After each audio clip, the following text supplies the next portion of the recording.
Good morning, customers. I just wanted to take a second to talk to you today about code compliance. So a lot of us had some storm damage in Hannibal, Missouri. Pretty good sized hail throughout the area. Some obviously are worse than others. And I'm not here to advocate that you have damage or you don't, or to call us about that. We have a lot of evaluations that we do, and we'd be glad to take a look at it to see if you do have damage.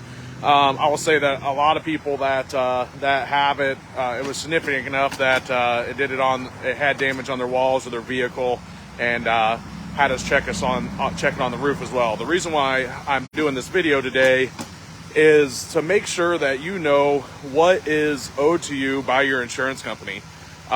Since the storms happened, March 31st was when the storm happened. So that's been nearing on 4 weeks now, and we've evaluated a lot of properties. We've met a lot of adjusters out on those properties, and the kind of feedback from some of the adjusters, not all, is that Hannibal doesn't enforce code, or doesn't have an up-to-date code to include for some of the upgrades that we install every day at retail. So naturally, I get a little bit upset about that. And so we do research and make sure that we can show proof that the city of Hannibal does enforce that. So Mike Murphy, who is the building inspector in Hannibal, has prepared one document showing one in particular item is ice and water barrier that they specifically list out. If you go to the Hannibal website and look up their ordinances, and it says what codes they have adopted and essentially have become code for Hannibal, the very first line says number 1, 2012 International Building Code, or 2012 IBC is what the acronym is for it. And that code is a fairly recent, although you might say, well, it's 10 years out of date, or 11 years out of date now. It's actually a fairly recent code and covers, from a roofing perspective, most of the items that we talk about and install every single day. So some of those items are ice and water barrier. That's a different type of underlayment that helps protect the home against ice damming. Another one would be ventilation. So I would say 90 to 95% of the homes that we do a retro roof on, so a tear off and a put back on, is not up to current code compliance for ventilation.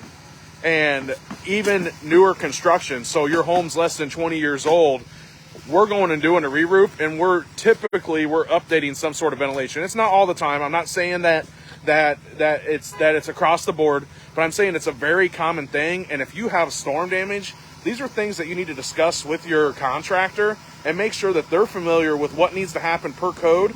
Part of code is manufacturer instruction, so your contractor should know exactly what the manufacturer requires for installation, because sometimes the manufacturer might have a higher expectation than what code does.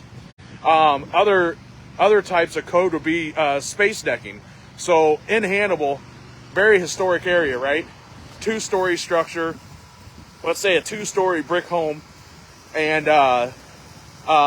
it was built in late 1800s, early 1900s. Well, at one point it had wood shake on there. And in those situations, all the way up until like the 50s and 60s, there's a material used, 1-by decking. Very good material, but the problem is that sometimes it was installed with spaces in it, or those boards shrank over time and created a space larger than what's allowed by the manufacturer instructions or by code. So that's another thing that's a huge expense in your home. If a contractor doesn't know that the insurance company is going to cover that, or if the contractor doesn't know what the code is or the manufacturer instruction is, you're not going to get that. Your insurance company is going to write you their estimate.